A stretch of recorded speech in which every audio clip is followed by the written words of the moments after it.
Coming up on today's Philadelphia Eagles now, we're going to take a look at some of the top Eagles free agent targets. Now, there are 11 combined starters, offensively and defensively, for the Birds who are set to hit the free agent market. But the purpose of today's show, looking at some of those players, of course, who the Eagles could bring back, but some of the other players on the other 31 teams across the National Football League. A reminder, though, earlier this week, I put together the perfect Eagles offseason plan so that the Birds and Howie Roseman could really perfect this offseason so that they can get back to the Super Bowl, but this time we don't have to deal with the catastrophic defeat. They can actually win the Super Bowl in Las Vegas. Make sure you check that video out for those of you who did watch it. We do appreciate the support.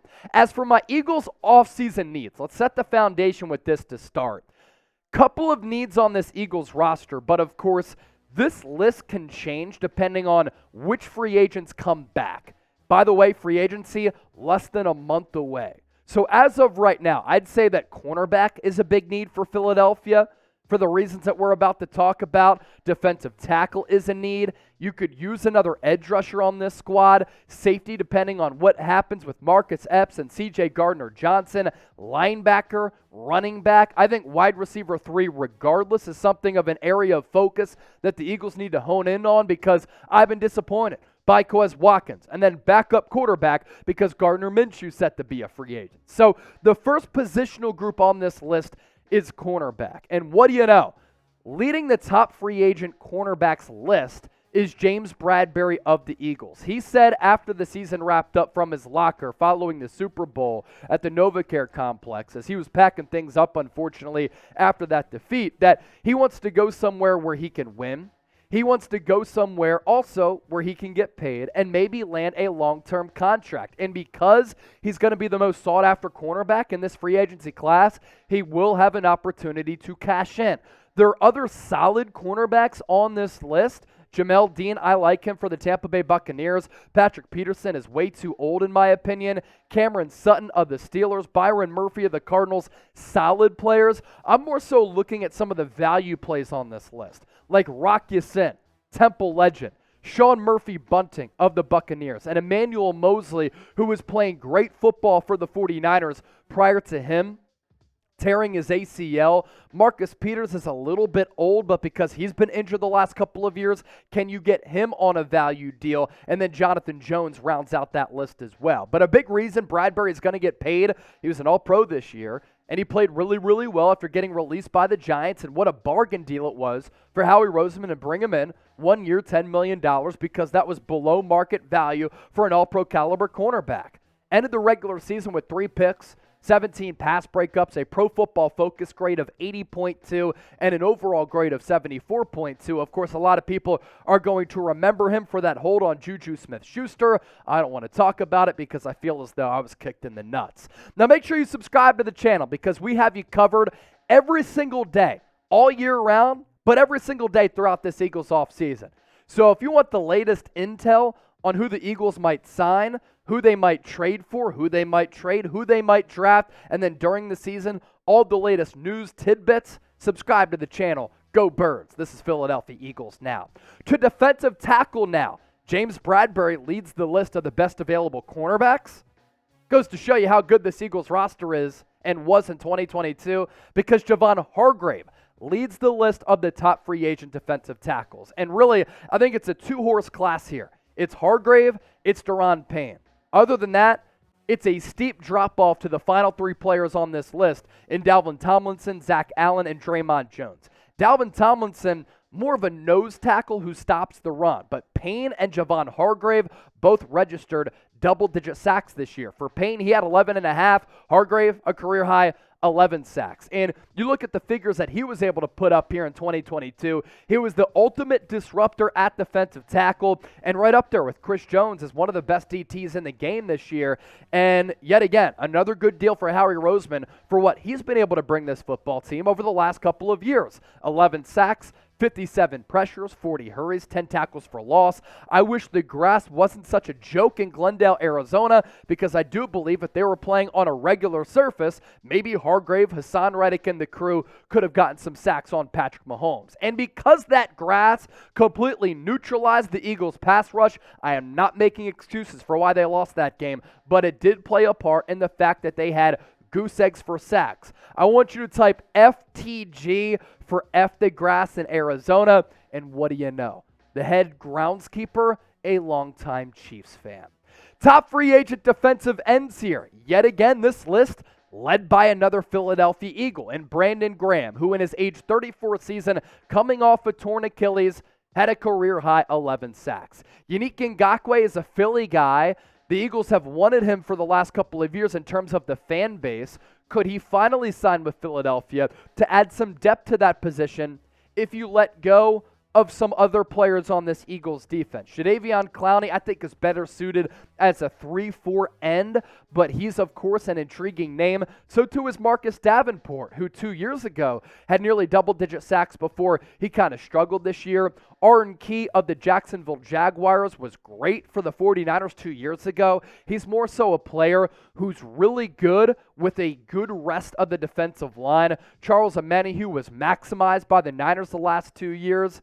Justin Houston is old, but still the sack production is there. And Samson Ebukam kind of lacks the ideal size coming off that edge spot, but is a speed rusher, kind of like Hassan Reddick, but obviously not that caliber of a player. And for Brandon Graham, it just isn't right and wouldn't feel right to see BG, an all-time Eagles legend, and a guy who has the most noteworthy and important play in the history of this franchise with the strip sack on Tom Brady in Super Bowl 52 to go elsewhere. I've continued to say this, and I'm going to double down on it. Seeing Brandon Graham in a different jersey would be like seeing Brian Dawkins in that Broncos blue and orange. It just wouldn't taste right. This is a guy who, like Dawkins, when he went to the Broncos back in 2010, can still play. He's still productive. Most importantly, though, critical person in this locker room for that Eagles culture. And what a year he had with 11 sacks, 48 pressures, 32 hurries, and 16 quarterback hits. A lot more players to look at, as well as those position groups to canvas. But first, today's Philadelphia Eagles Now is sponsored by Athletic Greens, a supplement that I take every single day, and that's why I'm closing in on 300 straight days of running. Yeah, you heard that right. Sometimes you got to be built different. I'm built different thanks to AG1, which I gave it a try because given my work schedule at Chat Sports, combined with my training regimen as I'm on that running mission, I just wanted sustained energy. I wanted to boost my immune system. I wanted clean ingredients running through my veins. And I take AG1 every morning as part of my routine. And it sets the foundation for the rest of my day. It's helped improve my gut health. It's boosted my energy. It supports my immune system, helps me recover. Since I'm putting such a toll on my body, I've also really prioritized my health since my mom passed away from cancer a couple of years ago. And because of that, I try to steer clear of harsh chemicals and ingredients, which is why I love AG1 and its 75 high-quality vitamins, minerals, and whole food source nutrients. I just mix one small scoop of AG1 with water. I drink it first thing each morning or before and after my workouts, and I love that something that's this good for you costs less than $3 a day. So if a comprehensive solution is what you need from your supplement routine, AG1 has a great deal for the Bird Gang.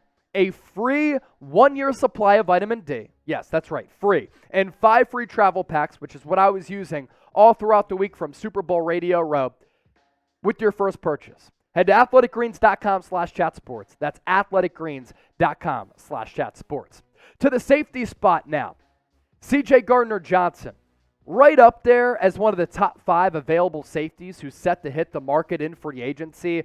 I actually think that he's more valuable in my eyes in this defense, this particular defense, than a guy like Jesse Bates or Jordan Poyer because of the familiarity with the scheme, but also the versatility that he has, being able to play slot nickel corner and then play back deep at that safety spot. But this is a good safety class, and because of that, could the Eagles maybe bring back C.D. Deuce at a pretty affordable price, considering that other teams might prioritize a Poyer or a Jesse Bates over C.J. Gardner-Johnson? I asked C.D. Deuce if he wanted to come back to Philadelphia from Super Bowl Radio Row last week. He said, who wouldn't? I love it here. It's a great place to be. And according to reports, he is an offseason priority for Howie Roseman. I think another offseason priority should be TJ Edwards, who, according to Pro Football Focus, was the second highest graded linebacker in the NFL this year. Levante David, very good linebacker for the Tampa Bay Buccaneers, but TJ Edwards is right up there. This is also a pretty solid linebacker class. Tremaine Edwards is a good player. Jermaine Pratt for the Cincinnati Bengals, solid. Anthony Walker, I like him on this list, but he's been injured the last 2 years. Kaiser White on another bargain deal would be great. Former Eagles legend Alex Singleton was really good for the Denver Broncos this past year. Leighton Vander Esch might be intriguing to some, but I'm staying away because of those neck injuries and because every single day it's F the Cowboys. I would like to see TJ Edwards back. He's a homegrown product who has developed within this organization a very good story. As far as he's been able to grow, it's been impressive that the coaching staff has been able to maximize his talent. So I'd like to see him back. Kaiser White could be a good value play, but Howie Roseman said today that part of the draft is about planning for the future.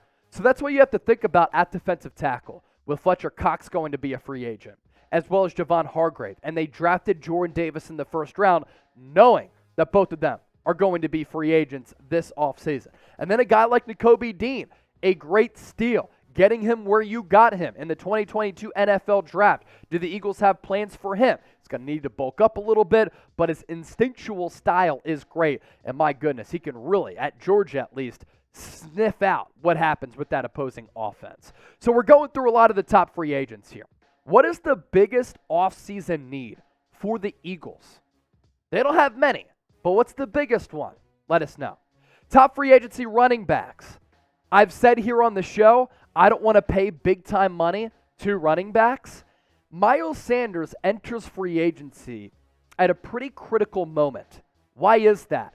Because there are other good backs on this list who could get paid a lot more than Miles Sanders, thus driving down his price tag. Saquon Barkley had a really good year this year. Josh Jacobs led the NFL in rushing yards. Miles Sanders was top 5 in rushing yards this season as he eclipsed 1,000 yards for the first time. But other teams might like a David Montgomery more and maybe even Tony Pollard. I think it's a class of 5 backs in this class. Saquon, Jacobs, Sanders, Montgomery, and Pollard. And then you look at the guys on the right side of the screen. If you want to bring in a back for cheap, you might be able to do it with some of these players here. An Alexander Mattison of the Vikings, a Devin Singletary of the Bills, who I think could be good behind this offensive line. I know Eagles fans really high on Kareem Hunt, dual threat back, who I think is better suited more so as a backup. Damian Harris, a good and still young player, and then Rashad Penny as well. As for the Eagles running back production, here's where the Eagles run into a little bit of an interesting scenario here. You have the best offensive line in football, even if Jason Kelce decides to retire. This is an Eagles scheme offensively that lends itself to picking up massive chunks of yardage on the ground. Yes, they disappointed in the Super Bowl against a pretty solid Kansas City Chiefs front, but it's going to be a backbone of this Eagles offense here in 2023, and I'd actually like to see them run the football more with their running backs and run it less with Jalen Hurts. Sanders was great this year. And he finally proved that when he stays healthy, he can be that consistent back. But again, $8 to $10 million at that running back spot when you still have Kenneth Gainwell on his rookie deal and you could bring back Boston Scott for cheap in free agency, it makes paying him maybe a tough pill to swallow. So who will be, when you look ahead, running back 1 in 2023? Will it be Kenneth Gainwell, type KG? Will it be Miles Sanders, type MS? Once again, we want to hear from you. Top free agent wide receivers here as we're starting to round out this show. Quez Watkins admitted after the season that he disappointed himself and didn't make that necessary leap that he wanted to take. He also admitted that his technique was bad. He was running the last couple of yards on that deep ball that could have put the Eagles up a couple of scores with his hands up in the air. And what does that do? It tells the DB that the ball is coming. The DB was able to swipe at his shoulder, and he dropped that football, and he leaped for it. I would like to see the Eagles bring in a better wide receiver 3 here.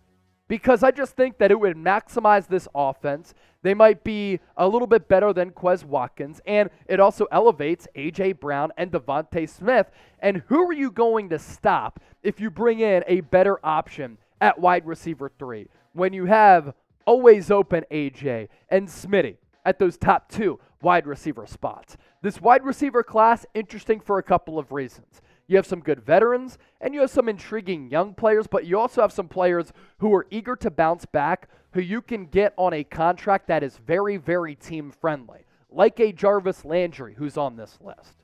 Now, I'd be interested in Odell Beckham Jr. Wide receiver 3 with Smitty and A.J. Brown, I'm intrigued. F. Juju Smith-Schuster, I want no parts of him. He's an absolute fraud. Jacoby Myers, that's what I have to say about him. Michael Thomas, way too injury prone. Obviously, he's still on that Saints roster, but expected to be cut so that he would become a free agent.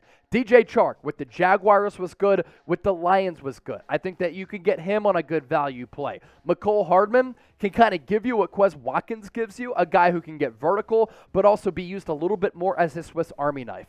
Allen Lazard, a big-bodied wide receiver. I think you already have that in A.J. Brown, plus you have Dallas Goedert, who can also play that role downfield of those 50-50 balls.